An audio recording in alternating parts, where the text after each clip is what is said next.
Good morning, everyone. Master Dow here, and I'm on day 2 or 3 of the trying out Noom, and I wanted to let you. What they talk about for their eating regime is trying to eat water-dense foods.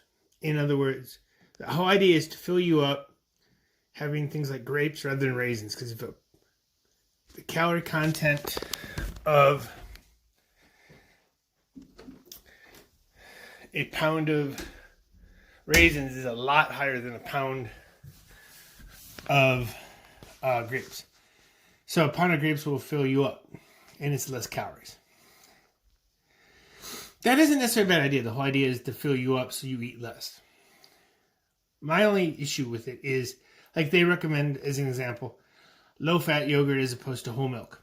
I have a problem with low-fat foods in general. I don't think they're as healthy. You should always have as close to non-processed as possible. Given, if you're doing paleo, Greek yogurt would be bad because it's dairy.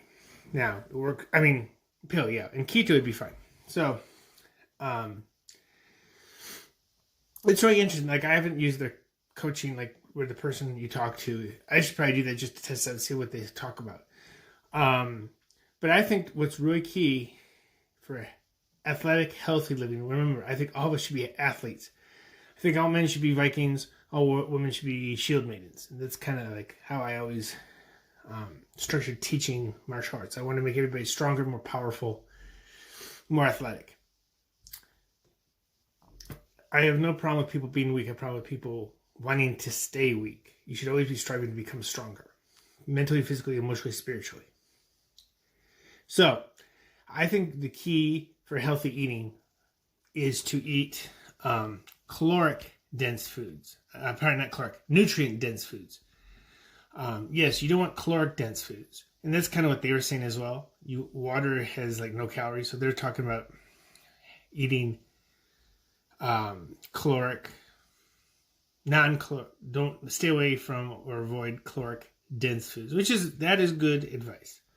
But I think to focus on what's more important is focus on nutrient-dense foods. Like they're saying a pound of salad, and that's a lot of salad actually, versus like a pound of meat or whatever. Or I personally always liked keto or paleo. Given the reason I'm looking into this because I can't do my normal eating regime right now. So I'm more looking at portion control and healthy, like better than standard American diet, which is horrid. But like with the options I have, trying to eat healthy as possible. So that's why I'm looking at Noom, and it's interesting. So I just want to pass that along.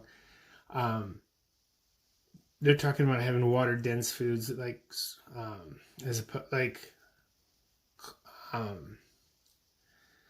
trying to avoid caloric dense foods. Once again, having foods that have are juicy as opposed to like just heavy. So I don't know if I can see their point. Like if you're not an athlete, and I think everybody should try to strive to find their sport.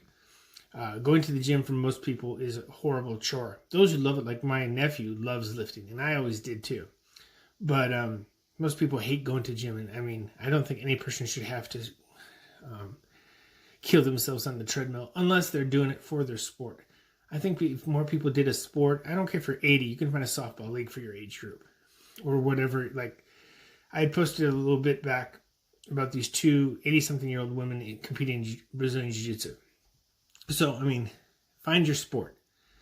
And then, like, if you have to do some drudgery type workout to get better at your sport, you will. But that's usually when you get to a certain level. Just base level training, like just doing your activity will get you be healthier.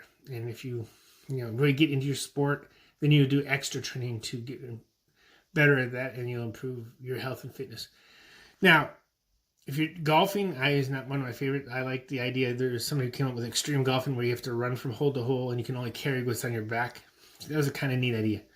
Or I've heard there's a mountain climbing golf, which I think that's the extreme golfing, if that's what it's called. I don't remember, but I mean, there's certain activity, quote unquote, sports that like I wouldn't recommend an esports even though I like the game, I do Smite for those who don't know, and got back just into Tekken. I'm in Tekken 7. I haven't played since like Tekken 3.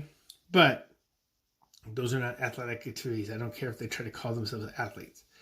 People need to find an athletic pursuit to get into a hobby. I'm not saying you can't have an electronic one as well, but rather than trying to force yourself to work out, find a sport you like to do. And by sport, I mean martial art, team sport, powerlifting, something you can compete at and challenge yourself. You don't necessarily have to like go into the ring cage, or even go to, like, if you're into CrossFit, do competitive CrossFit. But it's something that you are actually in a sporting environment. I think will give you the best results.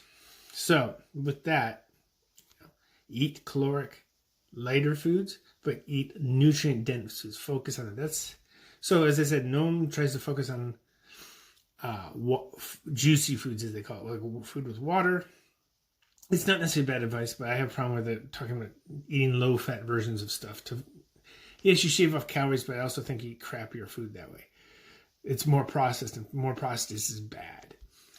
That's like whether I do, I always like the principles of paleo, whether you follow the macros or not, in that try to eat things in as natural state as possible. Hope this video is helpful. Let me know in the comments, and talk to you soon.